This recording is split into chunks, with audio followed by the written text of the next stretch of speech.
उम्मीद है आपको सभी प्रश्न समझ में आ रहे होंगे। प्रश्नों की संख्या को आगे बढ़ाते हुए हम 11वां प्रश्न करते हैं। प्रश्न है, यदि किन्हीं आंकड़ों का बहुलक 15 व माध्यिका 15 हो तो उसका माध्य होगा। तो इसका सीधा सीधा एक सूत्र है, तो आप उसको याद कर लीजिए और लगभग इस तरह के जो भी प्रश्न आएंगे वो इस सूत्र से कवर हो जाएंगे। तो देखिए सूत्र क्या है। बहुलक बराबर होता है 3 माध्यिका और -2 माध्य।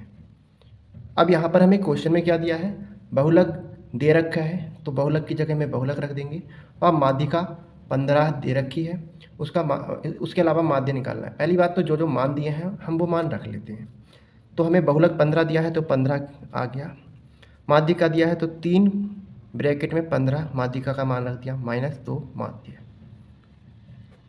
अब यहाँ पर 15 तियाँ 45 हो जाएगा और 45 जो है, चलो पहले मैं लिख ही देता हूँ पूरा, 15 तियाँ 45 -2 माध्य। अब इस 45 का पक्षांतर करेंगे तो 15 -45 हो जाएगा क्योंकि ये प्लस का था और यहाँ -2 माध्य बचेगा। अब 45 में से 15 घटाएंगे तो प्लस माइनस है, माइनस होगा तो बचेगा कितना, 30 बचेगा। तो देखिए माइनस का 30 बचेगा और यहाँ पर बराबर में -2 माध्य। अब इस माइनस को, क्योंकि ये मल्टीप्लाई में है, गुणा में है, तो ये बट्टे में आ जाएगा, -30 बट्टे -2। तो माध्य बराबर आ जाएगा, ये माइनस माइनस प्लस हो जाएगा 15। इस तरह से आंसर 15 हो जाएगा आपका। तो option B is right, 15 answer. ठीक है। प्रश्न संख्या 12 देखिए, 70 लीटर मिश्रण में दूध और पानी का अनुपात दिया है 4:1। मतलब कोई मिश्रण है तो 4:1 में आपको अनुपात दिया है मिश्रण का। यदि इस मिश्रण में 7 लीटर पानी और मिला दिया जाए तो दूध और पानी में क्या अनुपात होगा। देखिए 7 लीटर पानी मिलाया जा रहा है तो हम पहले यह जान लेते हैं कि कुल दूध था कितना और कुल पानी था कितना। ठीक है, तो 7 लीटर पानी मिलाया जा रहा है। ठीक है, तो सबसे पहले हम क्या करते हैं, जो अनुपात मैंने पहले भी बताया था, अगर जहाँ पे भी आपको अनुपात देखने को मिलता है तो इसको कुल मान लेना है। ठीक है, कुल मानेंगे तो ये हो जाएगा, कुल दूध हो जाएगा 4x, कुल दूध हो जाएगा 4x और पानी हो जाएगा 1x।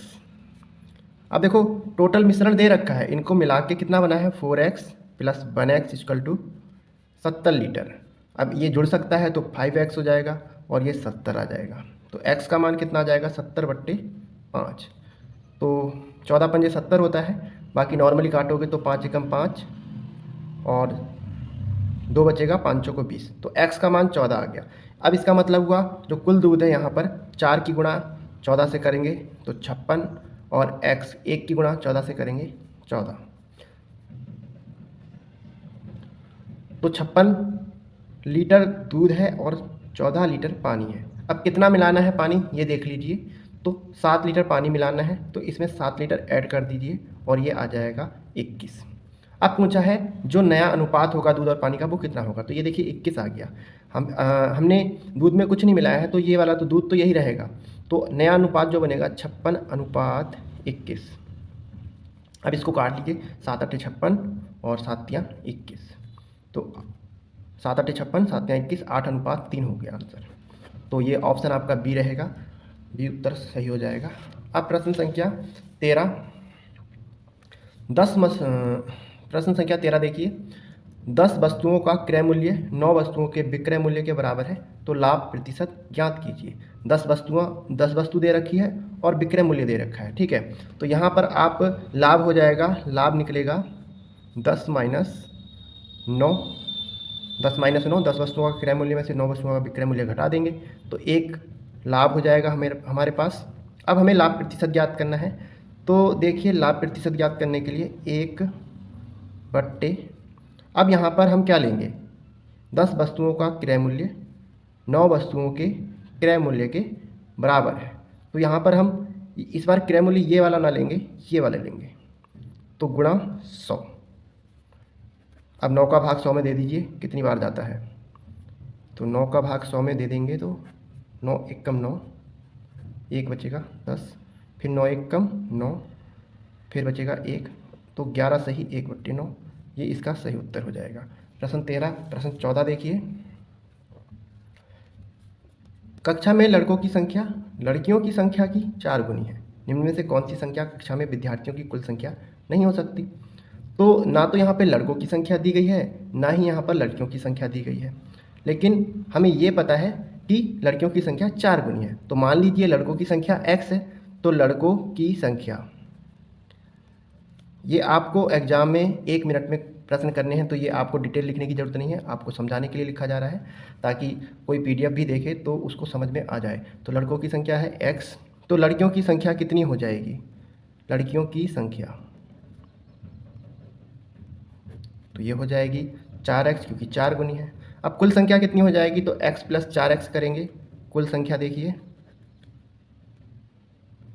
x प्लस 4x करेंगे तो ये 5x हो जाएगी। अब इसमें से देख लीजिए, ऑप्शन से करना पड़ेगा ये कि कौन सा मान नहीं हो सकता।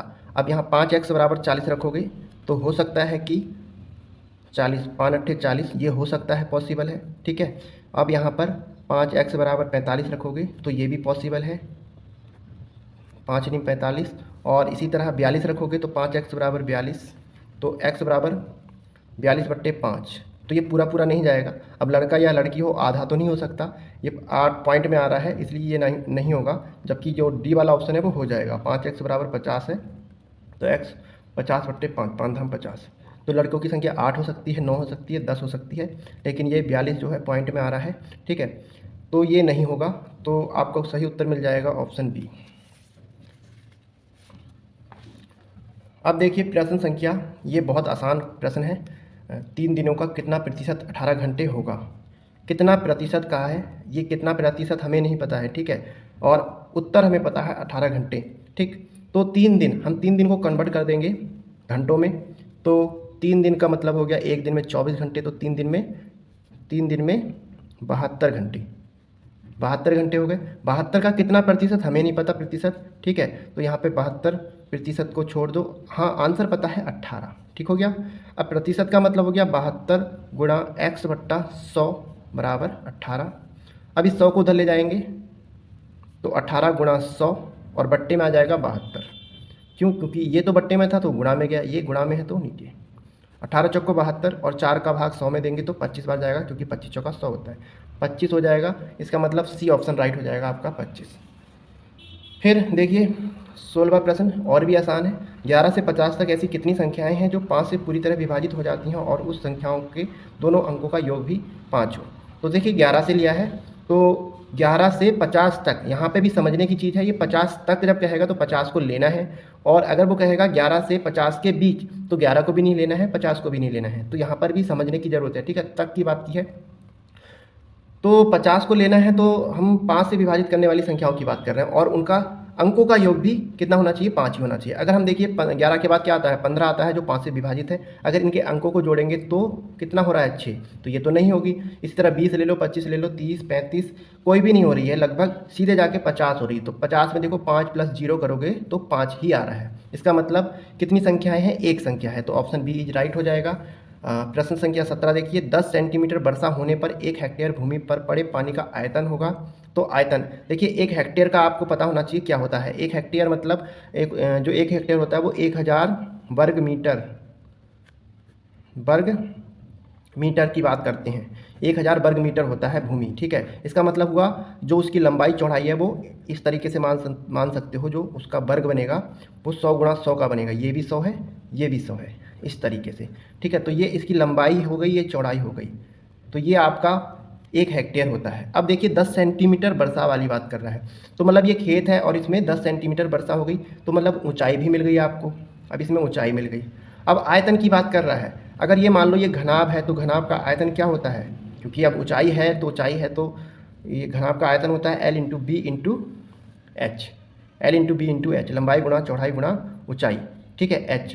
तो लंबाई और चौड़ाई तो बराबर है, क्योंकि वो 1 हेक्टेयर भूमि है और कोई नाप देनी है। हमें पता है कि 1 हेक्टेयर कितना होता है? 10,000 वर्ग मीटर होता है। 10,000 वर्ग मीटर होता है, तो अब हमें इनकी मल्टीप्लाई करनी है। तो देखिए 100 × 100। अब यहाँ पे एक और चीज़ ध्यान रखनी है, 10 सेंटीमीटर दिया है तो इसको मीटर में चेंज करेंगे, तो मीटर में चेंज करने के लिए 10/100 कर देंगे। मीटर में चेंज करने के लिए 100 से भाग दे दिया जाता है। अब निकाल लीजिए, जीरो से जीरो कट हो जाएगा, जीरो से जीरो कट हो जाएगा। यहाँ पर कितना बच रहा है? 1000। अब यहाँ पर जो आंसर आता है वो घन में आता है, तो घन मीटर हो जाएगा। 1000 घन मीटर। हमने सेंटीमीटर को भी सेंटीमीटर को मीटर में बदल दिया था, तो 1000 घन मीटर हो जाएगा। D is right answer. 17।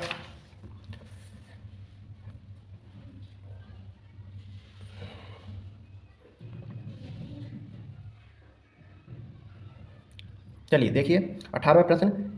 एक 7 मीटर त्रिज्या वाले अर्धवृत्ताकार पार्क के 18 मीटर पर सेकंड की चाल से 5 चक्कर लगाने में लगा समय।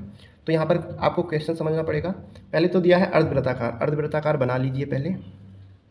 और इसका क्या दिया है? त्रिज्या दी है, तो ये 7 मीटर दे रखी है त्रिज्या।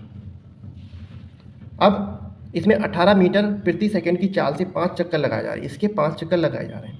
तो पहले हम क्या करते हैं, इसका अर्धवृत्ताकार का परिमाप अर्थात परिधि निकालते हैं। ठीक है, तो परिधि का सूत्र क्या होता है? देखिए पूरे वृत्त की परिधि का सूत्र होता है 2πr।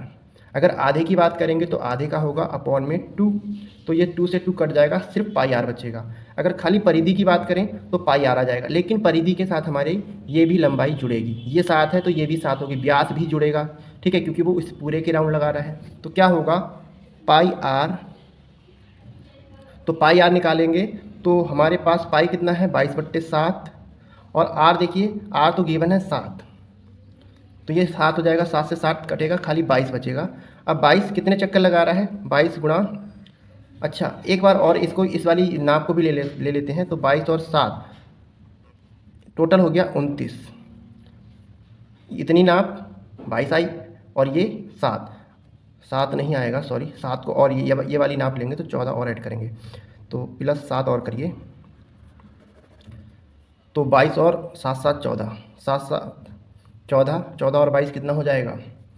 14 प्लस 22, 4 2 6, 36 हो गया। अब 36 की गुणा 5 से कर दीजिए, क्योंकि इसके 5 चक्कर लगा रहा है, एक राउंड 5 चक्कर, 5 छिक्का 30, 5 तियाँ 15 और 3 18, 180। तो ये क्या आया है हमारे पास? ये आंसर कहीं हटक गया है। चलो 180 आ गया, तो 180 तो टोटल माप हो गई इसकी। ठीक है, टोटल जो राउंड लगा रहे हैं 180। अब हमें लगाना है समय का सूत्र। समय बराबर क्या होता है? ये दूरी है हमारे पास मीटर में। अब समय का सूत्र होता है दूरी बट्टा 4। समय बराबर दूरी बट्टा 4, तो 180/18 कर दो, 18 धाम, तो 10 सेकेंड लग रहे हैं। यहाँ पे यूनिट का ध्यान रखना होता है, मीटर सेकंड। यहाँ पहले से मीटर सेकंड है, यहाँ मीटर है, तो कोई चेंज नहीं है। कभी कभी किलोमीटर प्रति घंटा भी दे देते हैं, तब उसका ध्यान रखना है। ऐसे प्रश्न आएंगे तो हम बताएंगे। चलिए इसका उत्तर हो गया 10 सेकंड, तो सही उत्तर है ए।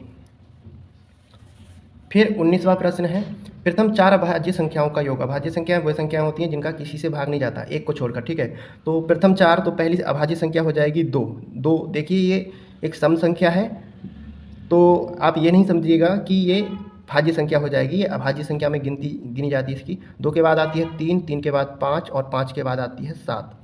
तो 7 5 12 3 15 2 17, तो ऑप्शन सी हो जाएगा राइट। फिर देखिए 20वां प्रश्न, ये 25 प्रश्न सभी हो जाएंगे इसी में।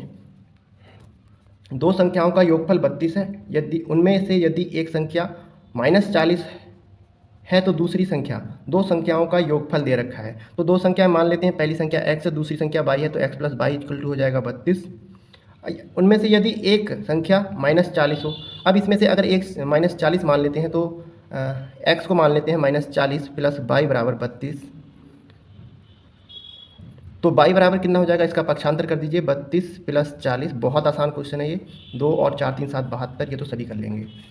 चलिए अब देखिए, एक पासे को एक बार फेंका जाता है तो 5 से छोटी संख्या आने की प्रायिकता क्या होगी? तो यहाँ पे प्रायिकता से सवाल आया है। प्रायिकता, और प्रायिकता का सूत्र होता है राशियों की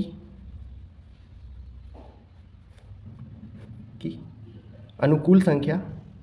अनुकूल मतलब कितनी संभावना है, संभावित संख्या भी बोल सकते हैं। अनुकूल संख्या बट्टे राशियों की कुल संख्या। और टोटल राशि है कितनी, राशियों की कुल संख्या। तो एक पासा होता है, उस पासे में आपने देखा होगा कि अधिकतम अंक कितने होते हैं, 6।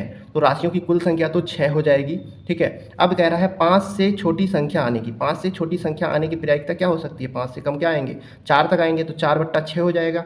और अगर इसको काटोगे तो 2 दूनी 4, 2 तियां 6, तो 2/3 आंसर हो जाएगा। ठीक है, तो इसका बी राइट हो जाएगा, 21 का बी राइट हो जाएगा।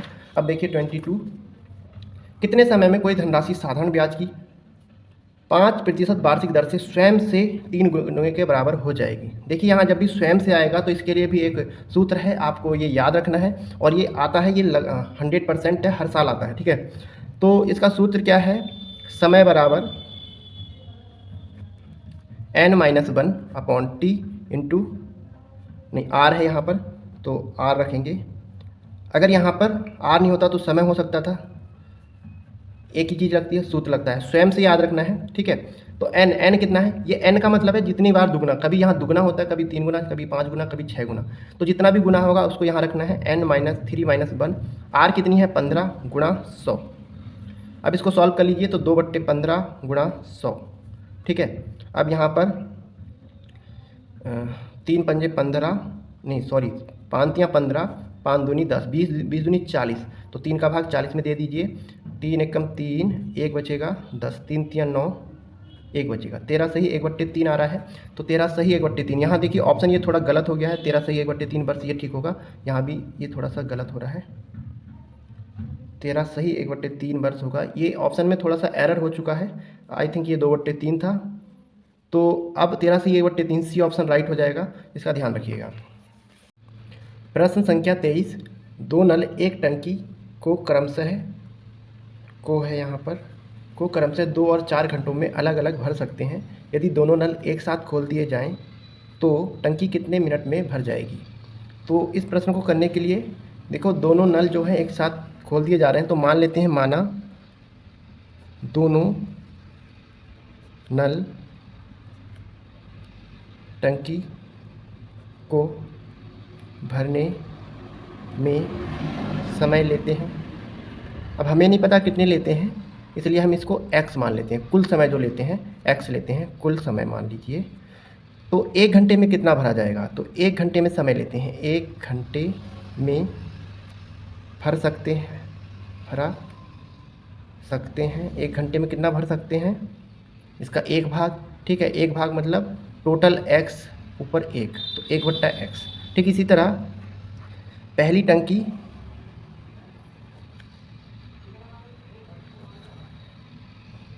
टंकी नहीं है यहाँ पे, सॉरी, पहले नल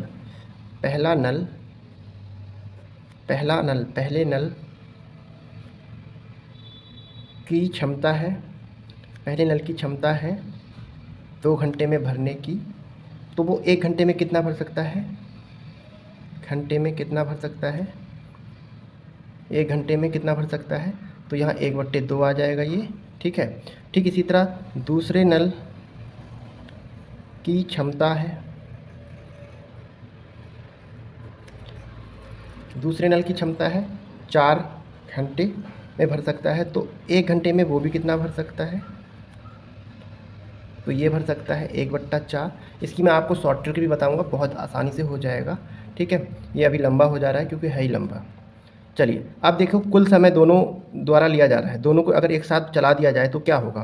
तो आपकी इक्वेशन कुछ इस तरह से बनेगी, 1/2 प्लस 1/4। जब दोनों को एक साथ चला दिया जा रहा है तो वो पूरा टैंक इतने समय में भर रहा है। ठीक है, और 1 घंटे की बात करेंगे तो 1/x।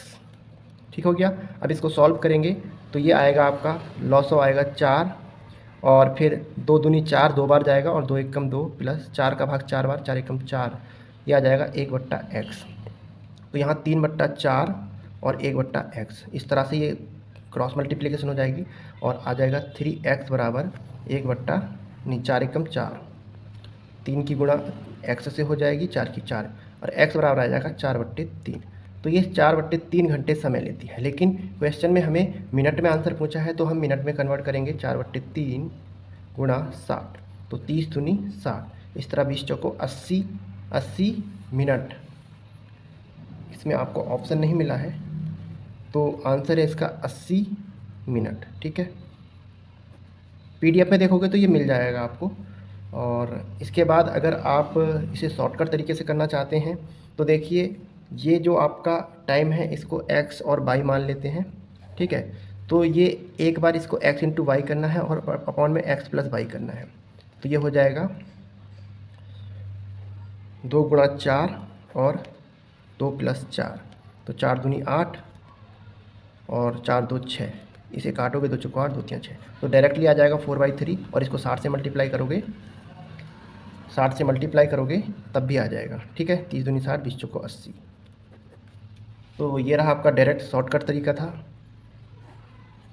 इसे मैं और अच्छे से आपको PDF में सेंड कर दूंगा, आप और अच्छे से वहाँ से उतार लीजिएगा पूरी बढ़िया तरीके से, ठीक है। चलिए अब हमारा 2 लास्ट प्रश्न बचते हैं और ये पहला जो सेट है कंप्लीट हो जाएगा, उसके बाद जल्दी नेक्स्ट 25 प्रश्नों का सेट आएगा। देखिए 24वां प्रश्न दिया है, 5 3 9 7 8 1 की माध्यिका क्या होगी। तो आपको पता है माध्यिका का सूत्र होता है, अगर जो टोटल नंबर है वो विषम संख्या है तो n+1/2 होता है, और अगर सम संख्या है तो n/2 मान के चलते हैं। यहाँ पे कितना है 1 2 3 4 5 6 नंबर हैं। तो पहले हम इनका क्या करते हैं, इन्हें असेंडिंग ऑर्डर में सेट करते हैं। तो असेंडिंग ऑर्डर में सेट करेंगे, असेंडिंग ऑर्डर का मतलब आरोही क्रम, 1 3 5 7 8 9 6 हो गए। अब टोटल नंबर कितने हैं हमारे पास, 1 2 3 4 5 6 नंबर हैं, ठीक है। तो 6 नंबर हो जाएंगे, तो जो हमारी माध्यिका आएगी वो इन दोनों के बीच में आएगी। तो इन दोनों को जोड़ेंगे, 7 5 12 होता है, 5 + 7 और बट्टे में 2, ठीक है। अगर विषम संख्या होगी तो इसी तरह लेंगे, 7 5 12 और 2 बट्टे में 2 × 12, तो 6, डी राइट ऑप्शन हो जाएगा। अब प्रश्न संख्या अंतिम बची है 25। दो संख्याओं का लौसव उनके मौसों का 10 गुना है और लौसव व मौसों का योग 176 है। यदि उनमें से एक संख्या 80 हो तो दूसरी संख्या क्या होगी, ठीक है। तो यहाँ पर देखिए, ना लौसव दिया है, ना दूसरी संख्या दी है, ना मौसों दिया है, कुछ नहीं दिया है। यहाँ पर योग दिया है लौसव और मौसों का। तो क्या करते हैं, यहाँ पर मान लेते हैं, जिससे तुलना की जाती है उसको मान लेते हैं माना मौसव। मौसव कितना हो जाएगा x, ठीक है। इसी तरह दूसरी संख्या को छोड़ दीजिए, दूसरी संख्या को y मानते हैं लेकिन छोड़ दीजिए, इसी से हो जाएगा। तो मौसव हो गया x। अब वो कह रहा है कि लौसव जो है मौसव का 10 गुना है, मौसव का 10 गुना है लौसव, तो लौसव हो जाएगा 10x, ठीक है। अब क्या कह रहा है, लौसव और मौसव का योग, मतलब इन दोनों का योग कितना है, x + 10x बराबर 176। तो ये 11x हो जाएगा, 176 बराबर। अब x का मान निकालोगे तो निकल जाएगा 176/11, तो 11 छिंग 11 एकम 11, 6 हासिल 11 छिंग, x का मान 16 आ गया। मतलब मौसव हमारा कितना हो गया, यहाँ पे मौसव आ गया हमारा 16। अब हमारे पास लौसव, लौसव कितना था मौसव का 10 गुना, तो 16 धाम 160, 10 गुना 16 कर लो तो 160 लौसव आ जाएगा। अब हमें लौसव भी मौसव भी पता है, लौसव भी पता है और पहली एक संख्या भी पता है। तो हम सूत्र लगा देंगे, पहली संख्या, ये वाला कॉमन सा सूत्र है, तो इसको अच्छे से याद कर लेना। पहली संख्या गुणा दूसरी संख्या बराबर लौसव गुणा मौसव। तो पहली संख्या हमें 80 दे रखी है, दूसरी संख्या नहीं पता है तो इसको छोड़ दो, इसलिए हमने बाई नहीं माना, मानने के लिए बाई मान सकते थे। लौसव हो गया हमारे पास 160 गुणा मौसव है हमारे पास 16। इस 80 का पक्षांतर करेंगे तो दूसरी संख्या आ जाएगी, 160 गुणा 16 बट्टे में 80, ये 0 0 काट दीजिए, 8 दूनी 16, तो आ जाएगा 32 आंसर। तो यहाँ पर ऑप्शन इसमें भी नहीं दिया है, तो इसका जो है 32 आंसर हो जाएगा। और देख लीजिएगा ये सभी प्रश्न हो गए हैं, थोड़ी वीडियो लंबी हो गई है, लेकिन अब इतना तो होगा ही मैथ में, 30 मिनट की क्लास हो सकती है। चलिए धन्यवाद।